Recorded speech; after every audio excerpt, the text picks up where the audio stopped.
Hi viewers, welcome to film beat. నేను మీ Anusha. King Nagarjuna sudden గా solo సినిమాలు వదిలేసి డిఫరెంట్ రోల్స్ చేయడం కొంతమంది ఫ్యాన్స్ కి కొత్తగా అనిపిస్తే మరికొంతమందికి కాస్త డిసప్పాయింట్ చేస్తోంది. దీంతో నాగార్జున రేంజ్ ఏంటి, ఈ రోల్స్ ఏంటని కొందరు అనుకుంటున్నారు. అయితే వరుసగా కుబేరా, కూలీ అంటూ రెండు తమిళ సినిమాల్లో కనిపించిన నాగార్జున ఆడియన్స్ ను సర్ప్రైజ్ చేశారని చెప్పాలి. కుబేరాలో దీపక్ రోల్ సంథింగ్ స్పెషల్ గా అనిపిస్తే, కూలీలో సైమన్ రోల్ సర్ప్రైజ్ చేసింది. అయితే నాగార్జున కూలీ సినిమా ఒప్పుకోవడానికి main reason different combination set చేయడమే అని తెలుస్తోంది.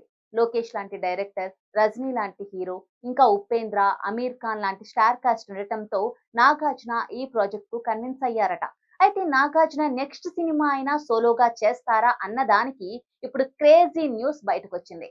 నాగార్జున బర్త్డే సందర్భంగా ఈ నెల 29 తన 100వ సినిమా అప్డేట్ ఇస్తారని తెలుస్తోంది. నాగార్జున 100వ సినిమా తమిళ దర్శకుడు కార్తిక్ తో ఉండబోతోందని టాక్.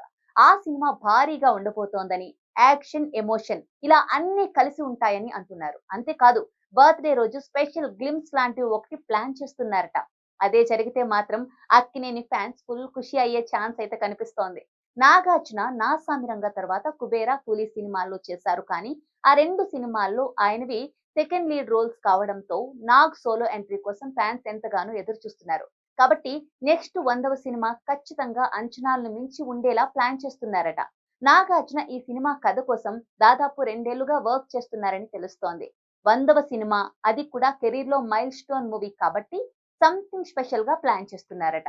ఈ సినిమాను పాన్ ఇండియా రిలీజ్ ప్లాన్ చేస్తున్నారు. ఎలాగూ తెలుగు సీనియర్ హీరోలైనటువంటి చిరంజీవి విశ్వంబరతో, బాలయ్య అఖండ 2తో పాన్ ఇండియా అటెంప్ట్ చేస్తున్నారు. వారి దారిలోని నాగార్జున 100వ సినిమా పాన్ ఇండియా రిలీజ్ ఉంటుందని తెలుస్తోంది.